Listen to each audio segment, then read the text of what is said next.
हर हर महादेव।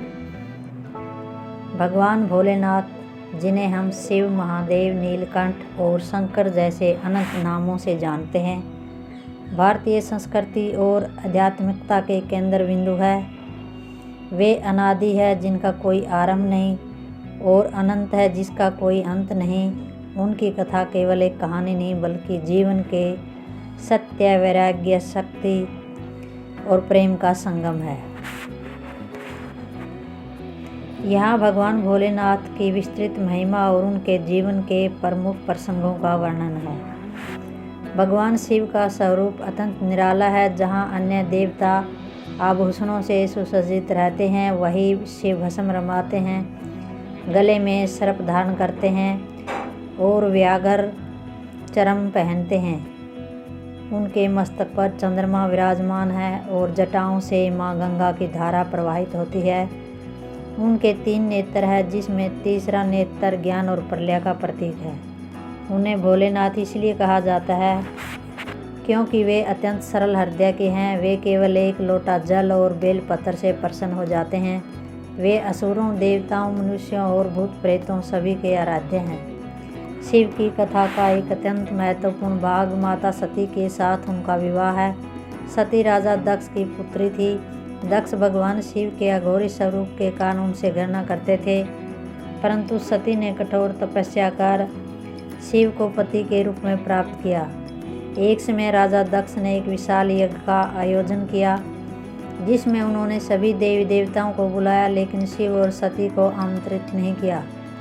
सती अपने पिता के घर बिना बुलाए ही चली गई। वहाँ दक्ष ने शिव का भारी अपमान किया। अपने पति का अपमान सहन न कर पाने के कारण सती ने यज्ञ की अग्नि में कूदकर अपने प्राण त्याग दिए। जब शिव को यह समाचार मिला तो वे अत्यंत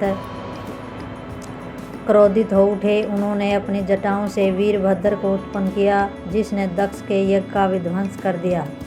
सती के वियोग में शिव उनके पार्थिव शरीर को लेकर तीनों लोकों में घूमने लगे।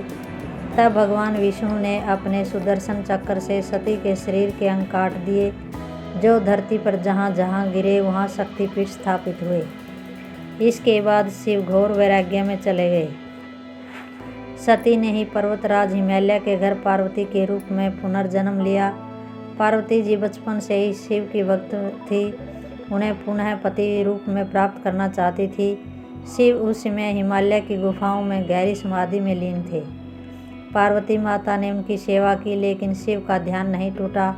यहाँ तक कि कामदेव ने जब शिव की समाधि भंग करने का प्रयास किया तो शिव ने अपना तीसरा नेत्र खोलकर उन्हें भी भस्म कर दिया।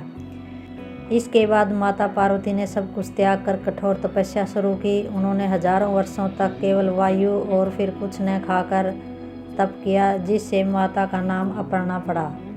अतः शिव उनकी भक्ति से प्रसन्न हुए। उन्होंने एक वृद्ध ब्राह्मण का रूप धरकर अपनी ही बुराई की, ताकि पार्वती जी की परीक्षा ले सके, लेकिन पार्वती अपने संकल्प पर अडिग रही। अंत में शिव अपने वास्तविक रूप में आए और पार्वती जी से विवाह करना स्वीकार कर लिया। शिव और शक्ति का यह मिलन सृष्टि के संतुलन के लिए आवश्यक था। देवताओं और असुरों के बीच जब समुद्र मंथन हुआ तो उसमें से 14 रत्न निकले, लेकिन रत्नों से पहले हलाल नामक विष भयंकर निकला। उस विष की ज्वाला इतनी तीव्र थी कि उससे समस्त ब्रह्मांड जलने लगा। कोई भी देवता या असुर विष को छूने का साहस नहीं कर सका। सृष्टि को बचाने के लिए सभी शिव की शरण में गए। करुणामयी भोलेनाथ ने उस विष के प्याले को उठा लिया और उसे पी गए, लेकिन उन्होंने उस विष को गले से नीचे नहीं उतरने दिया, बल्कि अपने कंठ में ही रोक लिया। विष के प्रभाव से उनका कंठ नीला पड़ गया और तभी से उन्हें नीलकंठ कहा जाने लगा। यह कथा हमें सिखाती है कि दूसरों के कल्याण के लिए विष को पीना ही सच्ची महानता है। भक्त वत्सल भोलेनाथ की छोटी सी कहानी। महादेव की महिमा उनकी सरलता में है। ऐसी ही एक कहानी है शिकारी की, जो अनजाने में रात भर एक बेल के वृक्ष पर बैठा रहा और अपने परिवार के भोजन की प्रतीक्षा करता रहा। रात भर वह जागता रहा, इससे उसका जागरण हो गया। ठंड से बचने के लिए वह बेल पत्तियों को तोड़कर नीचे गिराता रहा। जहाँ अनजाने में एक शिवलिंग स्थापित था। अभिषेक हो गया। भूख के कारण उसने कुछ नहीं खाया, इससे उसका उपवास हो गया। यद्यपि वह शिकारी अनजाने में यह सब कर रहा था, फिर भी महादेव उसकी भक्ति से प्रसन्न हो गए और उसे साक्षात दर्शन दिए। इसलिए कहा कि महादेव भाव देखते हैं, विधि नहीं।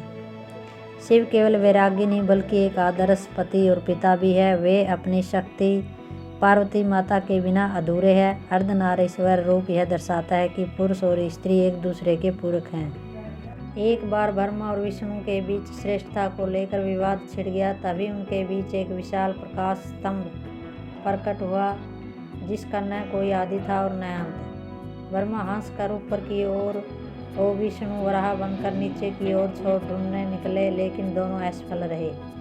तभी उस स्तंभ से शिव प्रकट हुए और उन्होंने बताया कि वे ही परम ब्रह्म है। यह प्रकाश स्तंभ ही ज्योतिर्लिंग कहलाया। शिव के इसी स्वरूप की पूजा महाशिवरात्रि के दिन की जाती है। भोलेनाथ का जीवन विरोधाभासों का संतुलन है। वे विनाशक भी हैं और रक्षक भी। वे गृहस्थ भी हैं और परम योगी भी। वे शमशान में रहते हैं और कैलाश के राजा भी।